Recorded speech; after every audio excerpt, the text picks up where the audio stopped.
এটা কি ভাই? এ ভাই, ভাই ভাই ভাই, পুলিশ, পুলিশ, নামো নামো নামো, ঢাকায় ঢাকায়। কুমিল্লা থেকে ঢাকা মিরপুর 2-এ যায় হচ্ছে বাইকটা কেনার জন্য।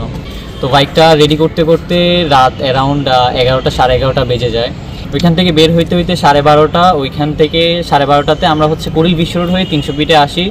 তো যেহেতু আমরা 300 ফিটে চলে আসছি, ওই সুবাদে আমার মাথার মধ্যে প্ল্যান ছিল যেহেতু আমরা কুমিল্লাতে ব্যাক করব, আমরা হচ্ছে মদনপুর দিয়ে বের হয়ে যাব। সো ওই পরিপ্রেক্ষিতেই হচ্ছে আমরা 300 ফিট থেকে রওনা দিয়ে দেই কুড়িল দিয়ে কাঞ্চন ব্রিজ দিয়ে। কাঞ্চন ব্রিজটা পার হওয়ার 5 থেকে 10 মিনিট পরে হঠাৎ করে দেখি 2টা বাইক, 3জন যুবক, একটা ভার্সন 3 ছিল ব্লু কালারের, ও আমাকে 2 থেকে 3 বার করে চাপ দেয়।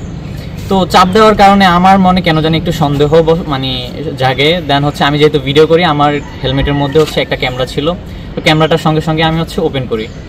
অ্যান্ড ওই ক্যামেরাতে ধারণ করা ভিডিও আপনারা ইতিমধ্যে সবাই দেখেছেন যে আসলে কি কি ঘটেছিল।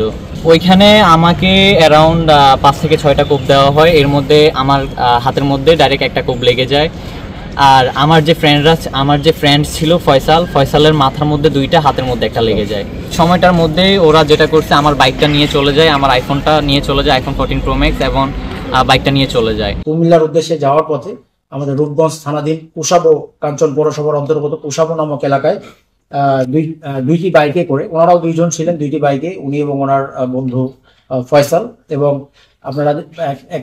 আপনারা জানেন যে হচ্ছে যে একটি ভিডিও এই সংক্রান্তে ভাইরাল হয়েছে। 2টি বাইকে করে 3জন ছিনতাইকারী ওনাদের বাইকটি কুশাবো এলাকায় পথরোধ করে আপনারা দেখেছেন যে একটি দা জাতীয় একটি দেশীয় অস্ত্র দিয়ে ওনাদেরকে কোপায়। ফলশ্রুতিতে ওনারা পড়ে যায় এবং ওনাদের 2টি বাইক সহ বাইক নিয়ে ছিনতাইকারীরা পালিয়ে যেতে সক্ষম হয়। এরপর ওনারা 999-এ ফোন করেন সাহায্যের জন্য। 999-এ ফোন পাওয়ার 10 মিনিটের মধ্যে আমাদের অত্র এলাকায় ডিউটিরত ছিল যে টিমটি, বলতে পারি একটি টিম, দ্রুত ঘটনাস্থলে যায় এবং ঘটনাস্থলে যে ওনাদেরকে উদ্ধার করে চিকিৎসার ব্যবস্থা করে। এবং আমরা অতি দ্রুততার সহিত ঘটনাটি ওনাদের কাছ থেকে জানার পর একটি টিম ওনাদের চিকিৎসার ব্যবস্থা করে এবং অন্য একটি টিম আমরা ছিনতাইকৃত বাইক এবং যে অন্যান্য এবং আসামিদের ধরার জন্য অভিযান পরিচালনার শুরু করি। আমাদের তাৎক্ষণিক তৎপরতায় প্রায় 10 থেকে 15 মিনিটের মধ্যে ছিনতাইকৃত একটি বাইক এবং ভিকটিমদের একটি বাইক আমরা ওই দিন রাতেই মানে ঘটনাস্থলের আশেপাশ থেকে খুব অল্প নিকট দূরত্বের মধ্যেই উদ্ধার করতে সক্ষম হই।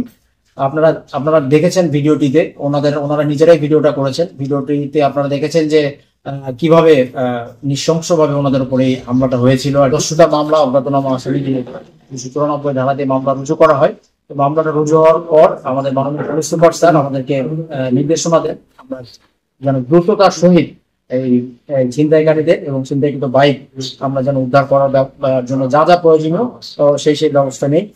এর প্রেক্ষিতে আমি আমার নেতৃত্বে ওসি রূপগঞ্জ সহ আমাদের রূপগঞ্জ থানার একটি চৌকস team, sub inspector Azad, sub inspector Tipu সহ রূপগঞ্জ থানার একটা চৌকস টিম আমরা এই ঘটনাটার রহস্য উন্মোচনের জন্য অত্যন্ত পরিশ্রম শুরু করি এবং তথ্য প্রযুক্তির যে সর্বোচ্চ যে ব্যবহারটা আছে এটি করে আমরা মামলা হওয়ার 2 দিনের মধ্যেই মোটামুটি ঘটনাটা শনাক্ত করতে সক্ষম হই যে কারা এই ঘটনার সাথে জড়িত এবং কিভাবে এই ছিনতাই মোডাস অপারেন্ডি যেটা এটা আমরা শনাক্ত করতে সক্ষম হই।